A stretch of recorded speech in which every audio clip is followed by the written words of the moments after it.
जिसमें India daily के reporter हर खबर ग्राउंड जीरो से आप तक पहुंचाते हैं, एक्सक्लूसिव रिपोर्ट देते हैं और सबसे पहले आज की सबसे बड़ी खबर की बात करते हैं। जम्मू कश्मीर विधानसभा चुनाव के लिए उम्मीदवारों की लिस्ट जारी होने के बाद से ही बीजेपी के नेता और समर्थक नाराज हैं। पार्टी के खिलाफ लगातार प्रदर्शन कर रहे हैं। काफी मान मनोबल के बाद अभी भी कई ऐसी विधानसभा सीटें हैं जहां पर बीजेपी के नेता व उनके समर्थक नाराज नजर आ रहे हैं। इनमें रियासी जिले की माता वैष्णो देवी विधानसभा सीट भी ऐसी है, जहां पर इस समय बीजेपी के नेताओं में दो फाड़ हो गया है। हालात बिगड़ते देख प्रदेश अध्यक्ष रविंदर रैना को कटरा भेजा गया, जहां उन्होंने ये दावा किया कि अब बीजेपी के दोनों उम्मीदवारों के बीच समझौता हो गया है और पार्टी में सब कुछ ठीक है। दोनों नेताओं को पार्टी कार्यालय बुलाया गया और गुलदस्ता देकर मामला शांत कराने की कोशिश की गई। तस्वीरों में आप साफ देख सकते हैं कि कैसे प्रदेश अध्यक्ष रविंदर रैना दोनों को गले मिलवा रहे हैं, लेकिन चंद मिनट बाद जब रोहित दुबे बाहर आए तो उन्होंने कहा कि अभी मेरी तरफ से कोई फैसला नहीं लिया गया है, जो मेरे समर्थक कहेंगे मैं वही करूंगा। मेरे को शाम को प्रदेश कार्यालय बुलाया गया, मेरी बात सुनी गई। उसके बाद मेरे को बोला गया कि आप बलदेव जी का उनको आप फूलों का गुच्छा देके बधाई दीजिए, वो भी उनको दी। और ये मेरा अपना डिसीजन अभी तक नहीं है, सब कार्यकर्ता जो चाहते हैं वैसा ही होगा। 26 अगस्त को 44 उम्मीदवारों की जो लिस्ट सामने आई थी, जिसे बाद में पार्टी ने वापस ले लिया था, उसमें माता वैष्णो देवी विधानसभा सीट से रोहित दुबे का नाम शामिल था।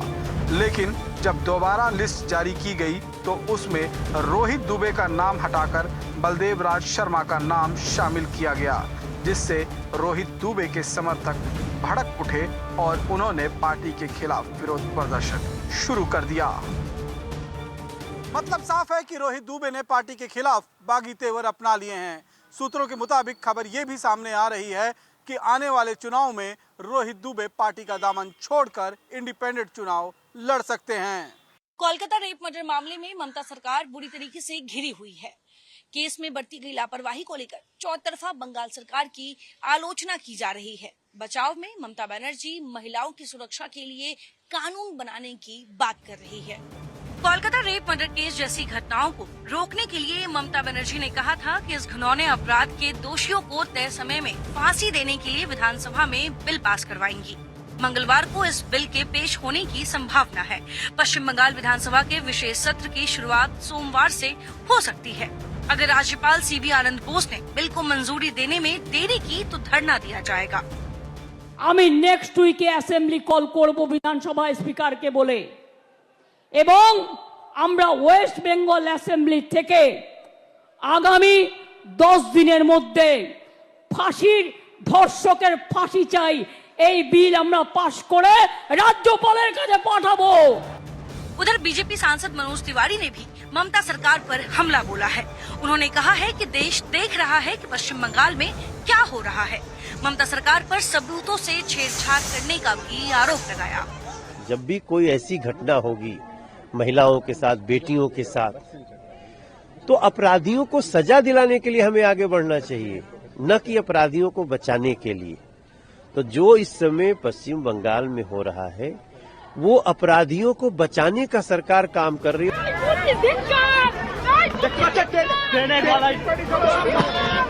महिला डॉक्टर के साथ हुई दरिंदगी के बाद ममता सरकार बैक फुट पर है। केस में शुरुआती जांच के दौरान पुलिस के लापरवाही बरतने के भी आरोप लगे हैं।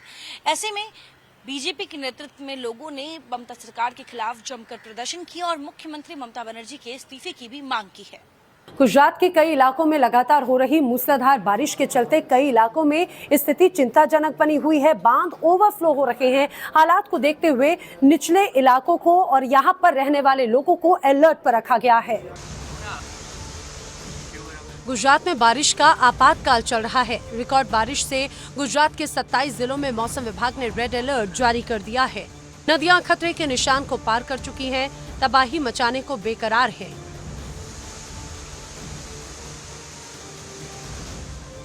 राज्य के ज्यादातर डैम ओवरफ्लो हो चुके हैं। जामनगर में जिले में रणजीत सागर बांध ओवरफ्लो हो रहा है। बांध का जलस्तर 29 फीट तक पहुंच चुका है, जिससे आसपास के सभी इलाकों में बाढ़ का खतरा उत्पन्न हो गया है। आसपास के लोगों को अलर्ट रहने के निर्देश दे दिए गए हैं। पहले से 48 घंटों की मूसलाधार बारिश ने गुजरात के कई जिलों में बाढ़ जैसे हालात बना दिए। अब मौसम विभाग ने 28 और 29 अगस्त के लिए रेड अलर्ट जारी कर दिया है।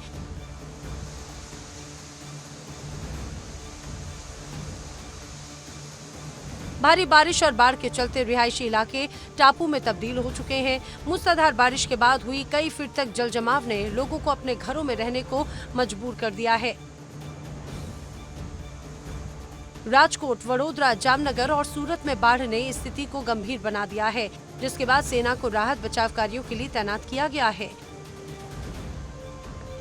सेना के हेलीकॉप्टर से बाढ़ प्रभावित इलाकों में लोगों को खाना और रोजमर्रा का जरूरी सामान भेजा जा रहा है।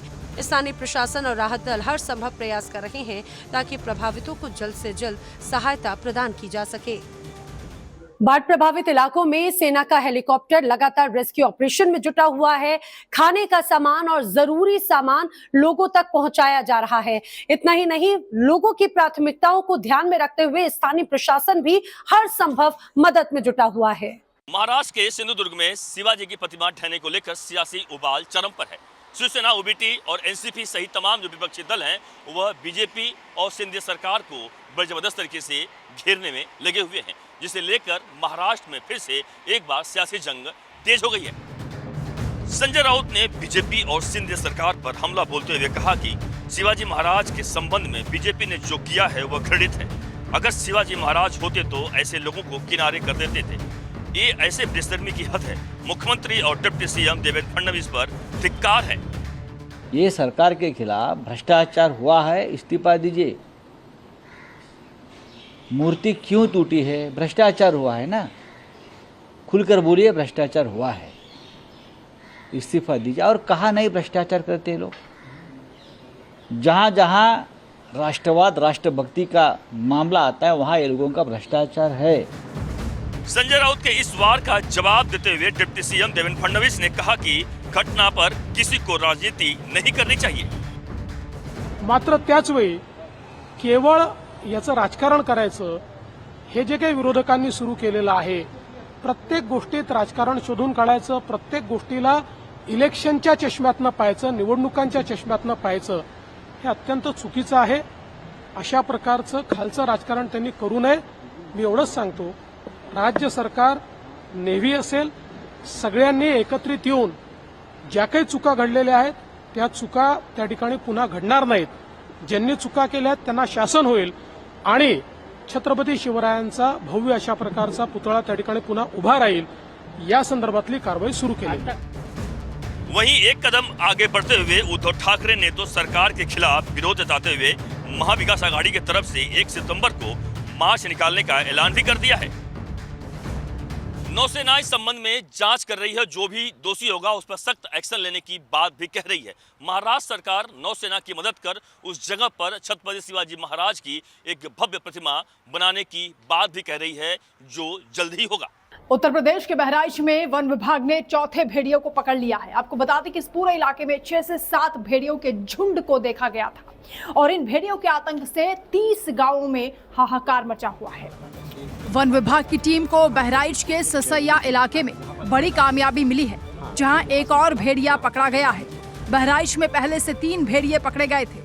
अब एक अन्य भेड़िए के पकड़े जाने के बाद कुल 4 भेड़िए पकड़े गए हैं। अब बचे 2 से 3 भेड़ियों को पकड़ने की योजना पर काम चल रहा है। बहराइच में आदमखोर भेड़ियों का आतंक है। मार्च से लेकर अब तक 9 लोगों की जान इन भेड़ियों ने ली है।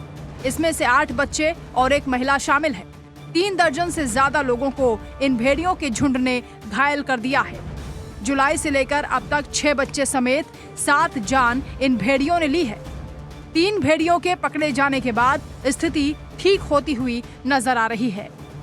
बहराइच में आदमखोर भेड़ियों के आतंक को देखते हुए ऑपरेशन भेड़िया चलाया जा रहा है। खुद मुख्यमंत्री योगी आदित्यनाथ भी इस पर नजर बनाए हुए हैं। साथ ही उन्होंने वन मंत्री को भी पूरे मामले पर निगरानी करने के आदेश दिए हैं। दुनिया भर में बढ़ते मंकी पॉक्स वायरस के खतरे को देखते हुए उत्तर प्रदेश की योगी सरकार अलर्ट पर है। विदेश से आने वाले यात्रियों पर भी पैनी नजर रखी हुई है। एयरपोर्ट पर सख्त निर्देश जारी किए गए हैं। बिना स्क्रीनिंग किसी की भी एंट्री शहर में नहीं होगी। उत्तर प्रदेश स्वास्थ्य विभाग मंकी पॉक्स को लेकर सतर्क हो गया है। सभी जिलों के डीएम और सीएमओ को निर्देश जारी किए हैं, जिसमें ये कहा गया कि मंकी पॉक्स से पीड़ित अगर कोई व्यक्ति मिलता है तो कोविड की तर्ज पर ही उसके साथ व्यवहार किया जाए और रोगी के संपर्क में आए हुए व्यक्तियों की पूरी सूची तैयार कर उसको जिला और राज्य स्तरीय सर्विलांस इकाइयों को उपलब्ध कराया जाए, जिससे कि आगे की कार्रवाई तुरंत की जा सके। प्रदेश के उप मुख्यमंत्री और स्वास्थ्य मंत्री ब्रजेश पाठक ने मंकी पॉक्स को लेकर कहा कि मंकी पॉक्स से निपटने के लिए सभी इंतजाम करने के निर्देश दे दिए गए हैं।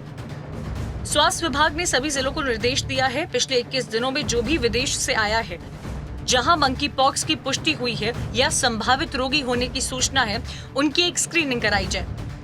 खासकर अफ्रीकी देशों से आने वाले यात्रियों की अगर किसी भी व्यक्ति में कोई लक्षण मिलता है तो तुरंत उसे केजीएमयू की माइक्रोबायोलॉजी लैब में जांच कराई जाए।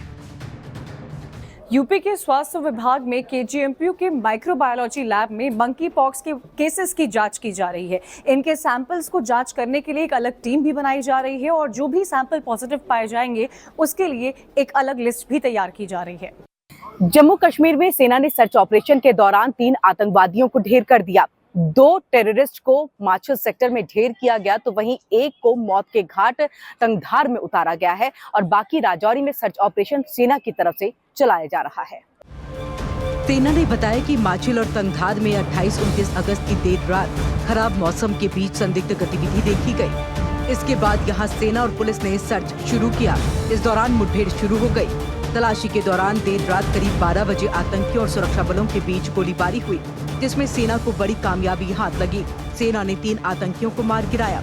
कई दिनों से खबर आ रही थी कि इस इलाके में आतंकवादी लाइन ऑफ कंट्रोल के पार से इन्फिल्ट्रेशन करने की कोशिश करेंगे, कि यह इन्फिल्ट्रेशन तंगधार और मच्छल के इलाके से होगा। इसी खबर की पुष्टि जम्मू एंड कश्मीर पुलिस द्वारा की गई। यह खबर की पुष्टि होने के बाद Indian army, Jammu and Kashmir police और बीएसएफ ने मिलकर के जो दुश्मन के टेररिस्ट के आने वाले इन इलाकों में रास्ते हैं, उन रास्तों पे एम्बुश लगाया। आतंकियों के मारे जाने के बाद सेना पूरे इलाके में सर्च ऑपरेशन चला रही है। माछिल और तंगधार सेक्टर के अलावा तीसरा सर्च ऑपरेशन राजौरी में चल रहा है। यहाँ बुधवार को 2 से 3 आतंकियों के छिपे होने की सूचना मिली थी। जानकारी के मुताबिक राजौरी में सुरक्षा बलों ने 3 आतंकियों को घेर लिया है और इस ऑपरेशन में सेना के साथ जम्मू कश्मीर पुलिस और सीआरपीएफ भी शामिल है। अधिकारियों ने बताया कि 28 अगस्त की रात 9:30 बजे गांव खेरी, मोहरा, लाठी और दानथल इलाके में सर्च ऑपरेशन शुरू किया गया था, जो अभी भी जारी है। इंटेलिजेंस की तरफ से 27 अगस्त को ये जानकारी सेना को दे दी गई थी कि माछिल सेक्टर और करना सेक्टर में जो है घुसपैठ हो सकती है आतंकवादियों की, और इसी को लेकर के आर्मी के जवानों की तैनाती, साथ ही जम्मू कश्मीर के पुलिस की तैनाती वहां पर की गई थी और इसी में ये बड़ी कामयाबी हाथ लगी है सेना को। पूर्व विधायक अनंत सिंह ने आरजेडी और नीतीश कुमार को लेकर बड़ा बयान दिया है। उन्होंने कहा है कि नीतीश जब तक जिंदा रहेंगे तब तक मुख्यमंत्री रहेंगे और साथ ही साथ उन्होंने तेजस्वी यादव को लेकर कहा है कि अगले विधानसभा चुनाव में तेजस्वी की पार्टी जो है 7 से 8 सीटों पर ही सिमट के रह जाएगी। कोर्ट में पेशी के दौरान बिहार के पूर्व विधायक अनंत सिंह ने आरजेडी पर जमकर निशाना साधा। तेजस्वी यादव पर सवाल पूछे जाने पर अनंत सिंह ने कहा कि तेजस्वी बेवजह के बकर बकर करते हैं, वो इस लायक नहीं है और मेरी आलोचना करने का उन्हें कोई अधिकार नहीं। वहीं अनंत सिंह ने मुख्यमंत्री नीतीश कुमार के समर्थन में बड़ी बात कह दी। नीतीश कुमार बिहार में जब तक जिंदा रहेंगे तब तक मुख्यमंत्री रहेंगे।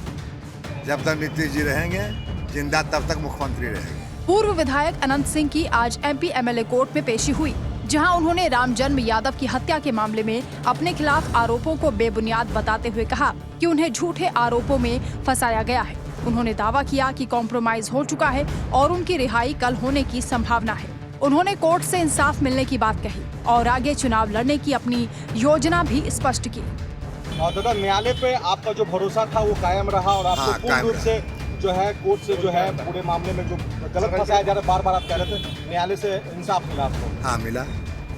आगे सर क्या कहिएगा? आगे लड़ने के चुनाव। तेजस्वी यादव पर व्यक्तिगत हमला करते हुए अनंत सिंह ने कहा कि तेजस्वी यादव के पिता घोटालेबाज थे और स्वयं तेजस्वी यादव भी घोटालेबाज हैं। उन्होंने कहा कि आगामी चुनाव में तेजस्वी की पार्टी केवल 7 से 8 सीटों पर ही जीत हासिल करेगी। साथ ही साथ उन्होंने ये भी कहा कि अगले 2025 के विधानसभा चुनाव में वो मोकामा से विधायक के रूप में वापसी करेंगे।